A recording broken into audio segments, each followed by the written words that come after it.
I wanted to talk a little bit about Rabbi and appreciate the opportunity. As Phyllis said, the past presidents have the honor to say a little something to Rabbi Spitz about his time here for over 3 decades, nearly 3.5 decades. And they wanted us to focus on a particular tidbit or memory, which I'm not going to do. There's too many to name, such as Rabbi, our lunches at Wheel of Life with our dear departed friend Victor. And if any of you ever take Rabbi to the Wheel of Life, it's the spicy, crispy chicken. Except that one time, which I thought was very humorous, was when you ordered the fake shrimp. That was amazing. But I also recall fondly Rabbi presiding over 3 bar and bat mitzvahs, a wedding, a blessing of an upcoming wedding, co-authoring Mitzvah Day with Natalie, checking in on Max and Natalie regularly, for which I'm eternally grateful. And but what I want to focus on is not these memories or virtues of you being a great rabbi, Rabbi Spitz, which you are. For example, the way you've administered pastoral care, your deep intellectual scholarship through 3 books, your numerous teachings, interaction with our youth, and your achievement in fundraising. What I want to focus on is the measure of the man I've come to know over the last 23 years. And somebody might say, what is the measure of a man? And I'm sure that's a floating definition for many. I have 2 quotes, which I think characterize the man I've come to know. The first is, the true measure of a man is not his intelligence or how he rises in this establishment.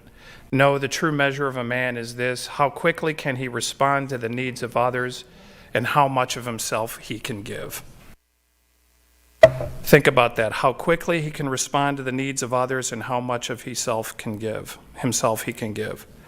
Leadership is lonely, and for years I've watched a tireless, selfless giving of yourself 6 days a week, responding to the needs of your flock, missing days off, putting aside personal priorities.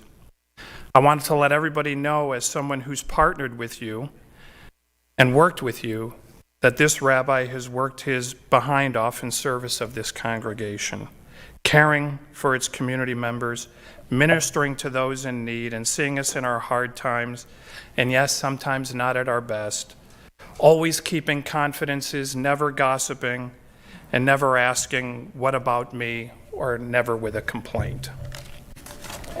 Rabbi, let me formally thank you on behalf of every past president, which there are 20 if you count Hal twice, every board member, congregant, past and present. Thank you for your tireless self-care. I'm humbled by your commitment of 33 years to see us through changing times and renewing your commitment continually to stick with us. All this time, despite having other professional options, never demanding a 10-year or longer contract like many of your peers, always willing to put your performance on the line every 3 years to be invited back. Staying somewhere for 33 years at this level of energy is a rare accomplishment, and we as a community are grateful and better for it. At this time, I also want to thank Linda, Joey, John, and Anna for sharing you with us for these last 10,296 work days, when I know there were times they could have used you home. Next, what I want to highlight is Rabbi's humility. And a quote from Albert Einstein, the great Albert Einstein, is the true measure of a man is the degree to which he has managed to subjugate his own ego. Rabbi, as you know, I've always had issue with the clergy dating back to my childhood. So many, no matter what religion, are guilty of smoking their own exhaust, overindulging in their own press clippings and Facebook posts. But for 23 years, I've watched my spiritual leader always respect and understand the role of lay leadership. You always knew what your role was and what you did best and left the rest to leadership. Not all your peers along Michelson Drive can brag of that same level of humility, which is an incredibly rare trait. While our 4 contract negotiations over the last 15 years serves as a reminder that yes, indeed, you actually are an employee here, You always found your way through those tough discussions, but the point is, outside of those negotiations, I never really saw you as an employee or even a rabbi at times, just a fellow congregant, always thinking of community first.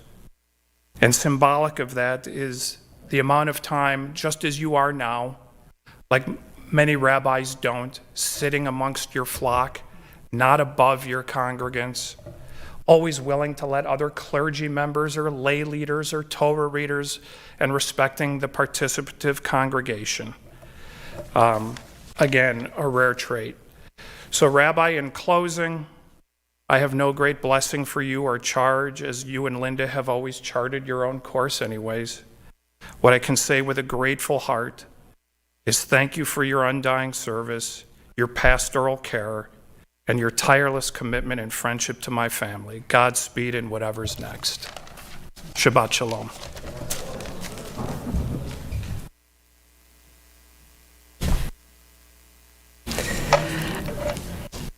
I always say a few words after the tributes and the blessings.